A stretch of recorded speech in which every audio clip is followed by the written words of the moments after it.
Assalamualaikum warahmatullahi wabarakatuh. Perkenalkan, nama saya Eko Ginanjar SPDI. Saya mengajar mata pelajaran Akidah Alaf di Madrasah Ibtidaiyah Citepus Girang Palabuhan Ratu, sekaligus sebagai mahasiswa PPG Daljab 2023 program studi Akidah Alaf di LPTK UIN Mahmud Yunus Batu Sangkar. Saya akan melaksanakan ujian kinerja di Madrasah Ibtidaiyah Citepus Girang Palabuhan Ratu. Berikut video pembelajaran saya. Assalamualaikum. Waalaikumsalam. Selamat pagi anak-anak. Selamat pagi. Sekali lagi, selamat pagi anak-anak. Selamat pagi. Apa kabarnya hari ini? Alhamdulillah luar biasa, tetap semangat. Allahu Akbar. Yes. Alhamdulillah, alamin. Sehat semua ya. Kebetulan hari ini, pagi ini Bapak masuk di pertemuan kedua, materinya tentang perjuangan dakwah Nabi Muhammad. Pelajaran apa? Dakwah. Betul. Nah, sebelum kita memulai pembelajarannya, kita alangkah baiknya berdoa terlebih dahulu. Coba pimpin Dada baca doa bareng-bareng. Siap baca doa dimulai.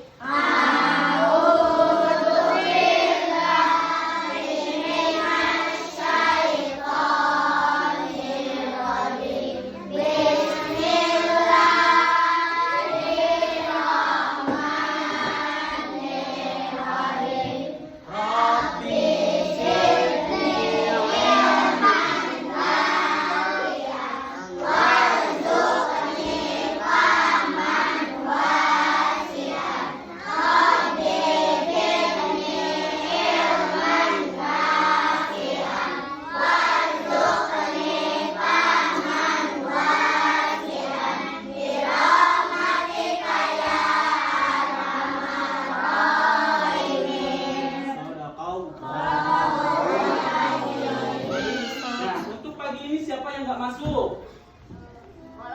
Ya, ada yang izin? Ada yang hafal? Ada yang sakit? Alhamdulillah ya, hari ini semuanya masuk ya. Baik, sebelum Bapak mulai materinya, Bapak terlebih dahulu mau memberikan sebuah pertanyaan materi sebelumnya. Syakira, coba siapa nama paman Rasulullah yang mengajak Rasulullah berdagang di kota Syam? Pamannya Abu Thalib. Zain, mana Zain? Coba, pada usia berapa Rasulullah mulai berdagang Zain? 12 tahun. Oh, alhamdulillah ya, udah masih pada ingat ya materi sebelumnya. Sebelum Bapak mulai materi, Bapak terlebih dahulu memberikan pertanyaan-pertanyaan materi sebelumnya. Coba siapa majikan atau bosnya Nabi Muhammad SAW ketika berdagang? Ada yang tahu? Ada yang ingat? Yang menjadi istrinya siapa? Siti Khadijah. Sekali lagi siapa? Perhatikan ke depan, posisi duduknya yang rapi. Perhatikan ke depan, materi sekarang yaitu tentang perjuangan dakwah Nabi Muhammad Sallallahu Alaihi Wasallam. Nah, di kota Makkah. Adapun yang dimaksud dakwah yaitu seruan atau untuk sekali lagi, yang dimaksud dakwah adalah seruan untuk mempelajari dan mengamalkan ajaran agama. Di masa permulaan dakwah Rasulullah menyebarkan agama Islam itu secara sembunyi-sembunyi. Nah, dakwah Rasulullah di kota Makkah itu ada dua cara. Yang pertama sembunyi-sembunyi dan terang-terang. Adapun yang pertama, perhatikan, jangan ngobrol. Nggak ada yang ngobrol, diperhatikan, nanti ditanya harus bisa ya. Nah, adapun permulaan atau awal perjuangan dakwah Rasulullah di kota Mekah itu dengan secara sembunyi-sembunyi. Kepada siapakah terlebih dahulu Rasulullah mengajak dakwahnya itu? Yaitu kepada keluarganya. Seiring berjalan barulah Rasulullah mengajak dakwah atau mengajarkan dakwah Islam itu kepada tetangganya, kerabatnya, barulah umatnya itu pada zaman dahulu adalah kaum kafir Quraisy. Nah, di mana Rasulullah mengajak orang-orang kafir Quraisy itu atau kaum Quraisy itu untuk memeluk agama Islam. Nah, Rasulullah banyak mengingatkan masyarakat Mekah tentang adanya hari kiamat, kebangkitan manusia setelah mati dan adanya hisab untuk mempertanggungjawabkan segala amal yang telah dilakukan manusia di dunia. Yang tadi poin 1 dakwah Rasulullah itu mengajarkan tentang keesaan Allah Subhanahu wa taala.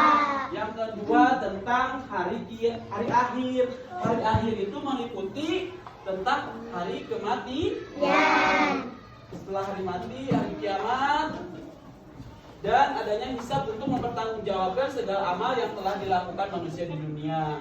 Selain mengajarkan dua hal utama di atas, Rasulullah juga menekankan tentang pentingnya akhlak dan berbuat baik kepada sesama, yaitu kepada umat manusia. Ada Zain, diperhatikan ke depan. Sekali lagi, selain 2 poin dakwah Rasulullah tentang keesaan Allah, tentang hari akhir, Rasulullah pun mengajarkan dalam dakwahnya itu tentang pentingnya berbuat baik atau menekankan tentang akhlak mulia. Rasulullah tidak membuat perhatikan, jangan ngobrol. Yang di belakang perhatikan. Tidak membuat Rasulullah menyerah dan terus berjuang. Artinya Rasulullah tetap berjuang walaupun rintangannya banyak menghalangi. Menghalangi apa? Untuk berdakwah. Rasulullah itu tetap berjuang melaksanakan dakwah di kota Mekah walaupun banyak rintangannya. Yang mana rintangan tersebut datang dari pamannya sendiri, yaitu Abu Lahab. Abu Lahab menolak adanya dakwah Rasulullah di kota Makkah.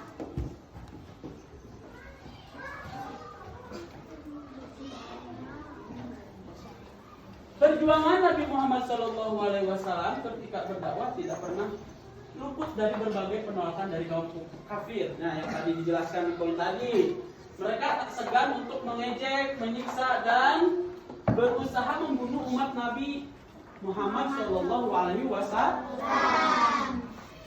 Saat itu kaum kafir Quraisy menganggap ajaran yang dibawa oleh Nabi Muhammad tidak ada dasarnya dan tidak jelas, karena mereka pikir apa yang mereka kerjakan adalah peninggalan dari nenek moyang. Nah, yang maksudnya di sini orang kafir Quraisy itu menolak ajaran yang diajarkan oleh Rasulullah dalam dakwahnya. Mereka meyakini ajaran nenek moyang mereka itu adalah sudah benar. Yang mana kaum kafir Quraisy itu menyembah berhala. Nah, mereka menyatakan ketika menyembah berhala itu sudah benar, karena nenek moyang mereka pun ibadahnya terhadap nenek moyang mereka pun ibadahnya ke berhala tadi, patung-patung, ada yang menyembah matahari. Nah, mereka menganggap ajaran nenek moyang mereka itu sudah benar, dan ajaran yang diajarkan Rasulullah itu ketika berdakwah di Mekah itu adalah salah. Tetapi Rasulullah tidak putus asa untuk melakukan dakwah tersebut, yang mana sampai akhirnya banyaklah orang-orang kaum Quraisy di kota Mekah tersebut masuk Islam.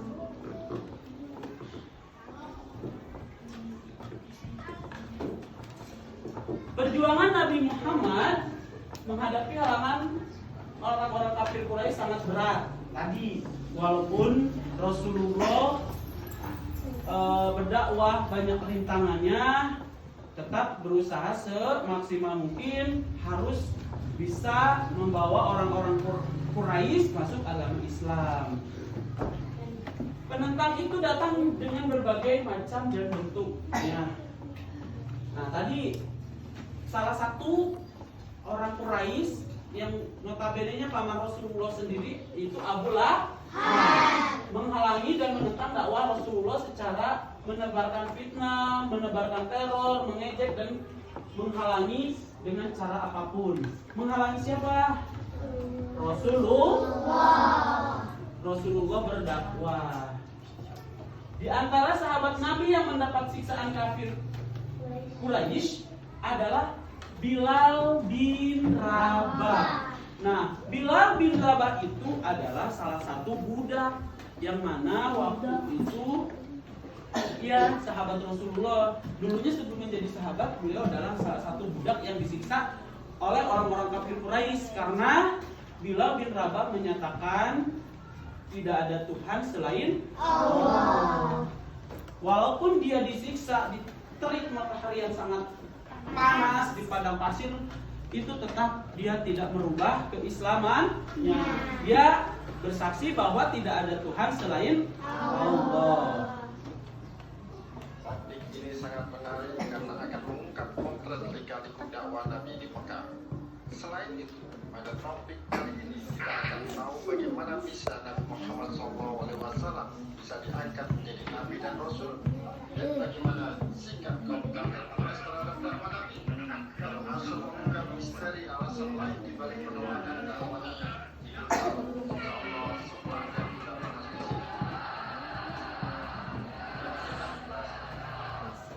Perhatikan videonya. Nanti ada pertanyaan dari video-video di sini. Tahun 610 Masehi, saat itu kondisi dunia baik di wilayah Arab maupun belahan dunia lainnya bagai berada di bibir jurang neraka yang membuat manusia melangkah cepat menuju kebinasaan karena saat itu mencapai puncaknya. Praktek-praktek kejahilian, musyrikan, khurafat, takhayul, juga perbuatan biadab lainnya merajalela di mana-mana. Maka tibalah masa Bi'tsah yang ditunggu-tunggu untuk menyelamatkan umat manusia dari kebinasaan. Nah, diperhatikan videonya. Kelihatan nggak? Kelihatan. Seakan ada sesuatu yang salah, sehingga beliau menjadi senang menyendiri, melakukan uzlah, menyepi seorang diri, meninggalkan Mekah, beribadah menurut cara agama Ibrahim yang hanif lurus. Beliau meninggalkan rumah, merambah celah-celah bukit, teguran dan lembah-lembah gunung Jabal Nur, terletak sekitar 6 km sebelah utara Masjidil Haram. Sekitar 5 meter dari puncak gunung terdapat sebuah rumah kecil, itulah Gua Hira. Disitulah Sayyidina Muhammad SAW sering menyendiri. Tahanus, berkali-kali Rasulullah pergi ke gua tersebut berhari-hari dengan membawa bekal secukupnya. Kala itu beliau belum tahu kalau jadi utusan Allah.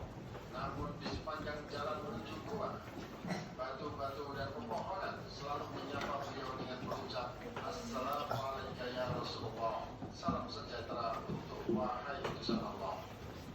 Beliau pun kaget dengan suara-suara tersebut karena setiap kali ditoleh ke sekitarnya, sebelah kanan dan kiri, kemudian ke belakang, tidak ada siapapun selain bebatuan dan pepohonan.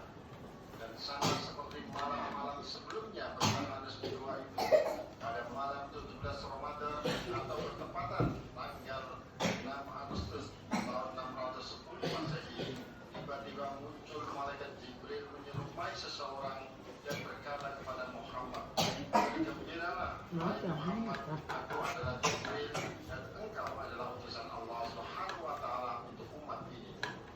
Ucap malaikat Jibril. Riwayat lain ada yang menyebut peristiwa tersebut terjadi pada malam 13 Ramadan bulan Juli tahun 610 Masehi. Tetapi lepas dari perbedaan itu, malam hari itu malaikat menyampaikan wahyu pertama. Iqra, bacalah. Lalu Muhammad menjawab, ya Nabi Talib, saya tidak bisa dari video tadi bisa kalian cermati atau kalian ingat apa saja dan bagaimana saja Rasulullah melakukan dakwah di kota Makkah. Nah, poin-poin utamanya dakwah Nabi Muhammad Shallallahu Alaihi Wasallam di kota Makkah itu terbagi dua bagian. Yang pertama secara sembunyi, yang kedua secara terang-terangan. Adapun secara sembunyi-sembunyi, terlebih dahulu Rasulullah mengajak siapanya dulu? Keluarganya. Setelah keluarganya, Rasulullah mengajak tetangganya. Setelah tetangganya, Rasulullah mengajak kerabatnya. Kerabat itu siapa? Abu Bakar As-Siddiq, Ali bin Abi Thalib. Nah, itu kerabatnya. Barulah umatnya, yaitu kaum Quraisy yang mana waktu itu mereka masih memeluk agama atau menyembah berhala.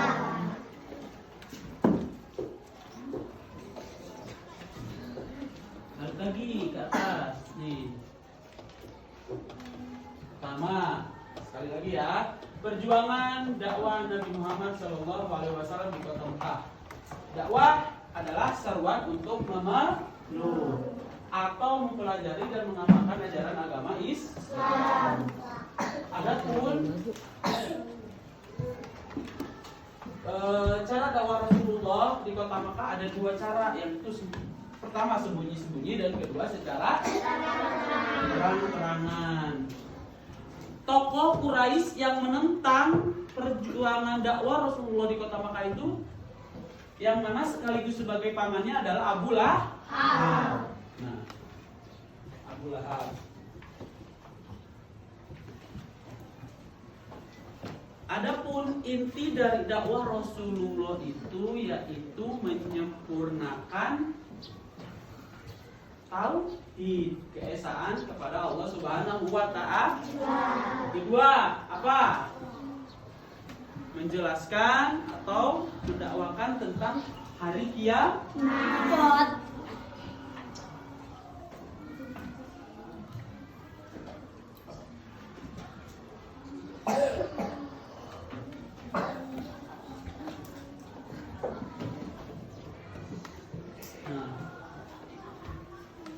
Sahabat Rasulullah yang menjadi bulan-bulanan atau mendapatkan siksaan kaum kafir Quraisy ketika berdakwah di kota Mekah itu siapa? Bilal bin Rabah. Paham ya? Nah, pertama, dakwah adalah seruan untuk memeluk. Paman Rasulullah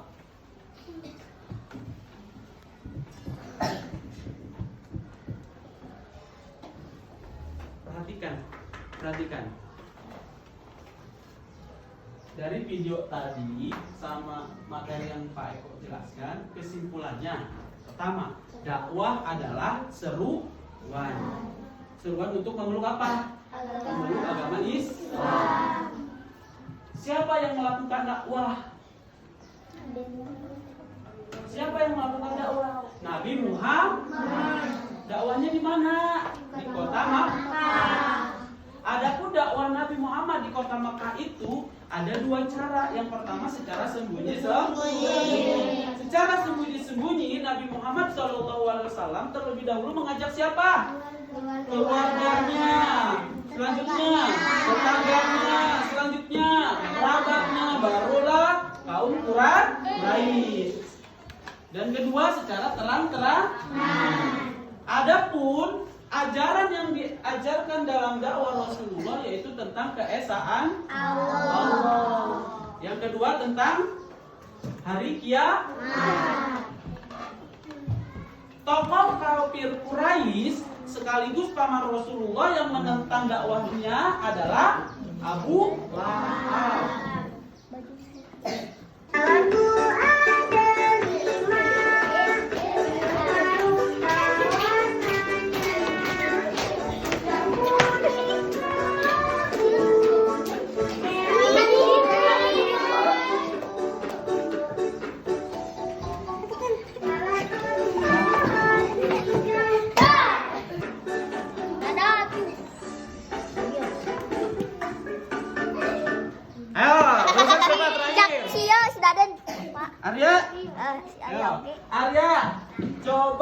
sebutkan paman atau tokoh Quraisy yang menentang dakwah Rasulullah di kota Mekah. Siapa tokoh Quraisy sekaligus paman Rasulullah yang menentang dakwahnya di kota Mekah? Ayo, barusan Pak Eko nih.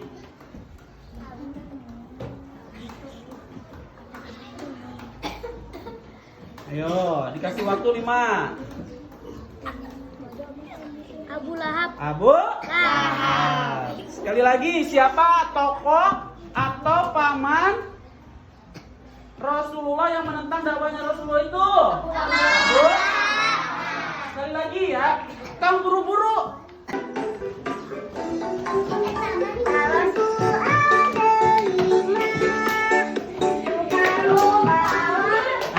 Rupa, siapa yang pegang rupa? Ayo, Aila. Sebutkan satu orang atau kaum yang pertama memeluk yang termasuk as-sabiqun al-awwalun.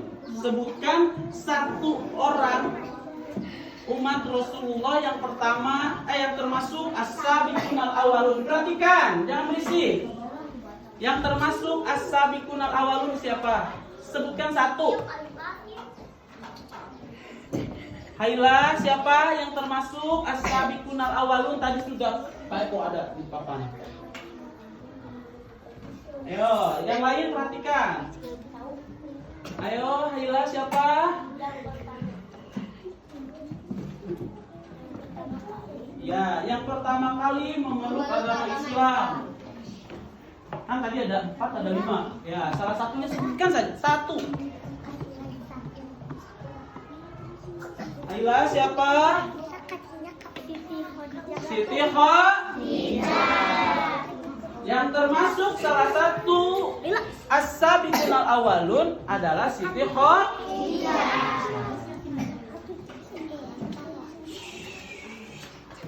Sekali lagi, pertanyaannya tinggal 1 lagi ya.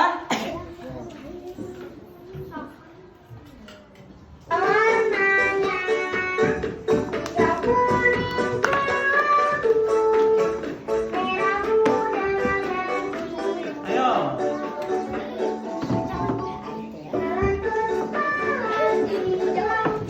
Ayo, siapa?